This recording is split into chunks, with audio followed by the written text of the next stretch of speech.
दोस्तों, अगर आपने Jeff the killer horror story part 1, 2, 3 नहीं देखा तो पहले जाकर उसे देख ले, वरना क्या है कि स्टोरी की समझ नहीं आएगी। इधर जेफ द किलर बाहर की तरफ आ जाता है। ये काफ़ी ज़्यादा परेशान था कि आखिरकार ये गुल्ली इतना बड़ा इंसान कैसे बन गया। तभी ये कॉल मिलाता है अपने दोस्त को और सारी बात बताने लगता है कि कैसे वो राक्षस में कन्वर्ट हो गया और कैसे जेफ द किलर को मारकर वहाँ से चला गया। ये कॉल मिला ही रहा होता है कि थोड़ी ही देर बाद इसका दोस्त वहाँ पर आ जाता है।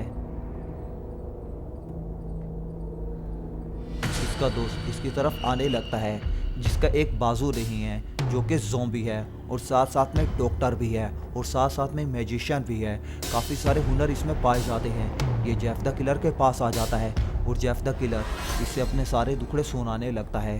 जेफ द किलर पहले इसे देखता है और फिर सारी बात बताता है कि कैसे वो राक्षस में कन्वर्ट हो गया और फिर इसे बहुत ज़्यादा मार कर और इसका घर गिराकर वहाँ से चला गया।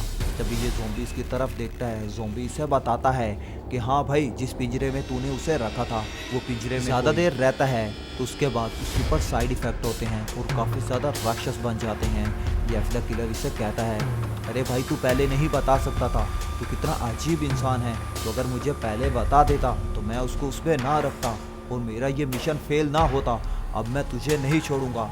जैसे जल्द उसे ढूंढ कर ला, मुझे अब वो चाहिए ही चाहिए, वरना मैं तुझे सूली पर लटका दूंगा। तभी ये इसे कहने लगता है, ठीक है भाई, तू भी उसे जाकर ढूंढ और मैं भी ढूंढता हूँ। जैसे ही मिले मुझे कॉल कर देना, मैं फ़ौरन वहाँ पर आ जाऊँगा और उसे नॉर्मल कर दूँगा। अगर ये मेरी गलती की वजह से हुआ है तो मैं उसे ठीक कर दूँगा। तभी ये अपनी सारी एक्सप्लेनेशन इसे देता है और जेफ द किलर भी इसकी बात मान जाता है। तभी ये वहाँ से जाने लगता है। अगर अब जेफ द किलर को वो मिलता है तो जेफ द किलर फ़ौरन इसे कॉल करेगा।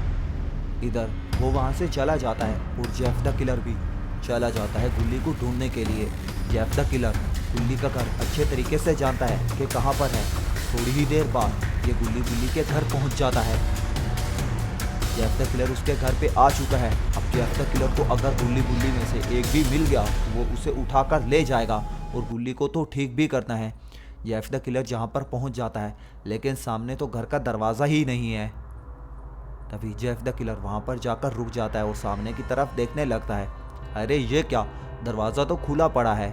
मुझे लगता है दोनों घर पे नहीं है, लेकिन अपनी जांच करने के लिए जेफ द किलर को अंदर जाना होगा, कहीं वो अंदर छुपे हुए ना हों। तभी जेफ द किलर अंदर की तरफ जाने लगता है। तभी जैसे ही जेफ द किलर अंदर आता है तो यहाँ पर तो दरवाज़ा टूटकर अंदर पड़ा हुआ है और यहाँ पर तो कोई भी नहीं है। जेफ द किलर देखकर हैरान हो जाता है कि इनके घर के साथ क्या हुआ और यहाँ पर वो दोनों मौजूद क्यों नहीं है। तभी जेफ द किलर गुस्से में इधर उधर देखकर बाहर की तरफ जाने का फैसला करता है। तभी जेफ द किलर बाहर की तरफ जाने लगता है तो तभी जैसे ही बाहर आता है अचानक से रुक जाता है कि सामने जैसे इसने किसी को देख लिया हो और वो कोई और नहीं बाबा होता है। तो दोस्तों, क्या होगा जेफ द किलर का, ये सब हम देखेंगे नेक्स्ट एपिसोड में।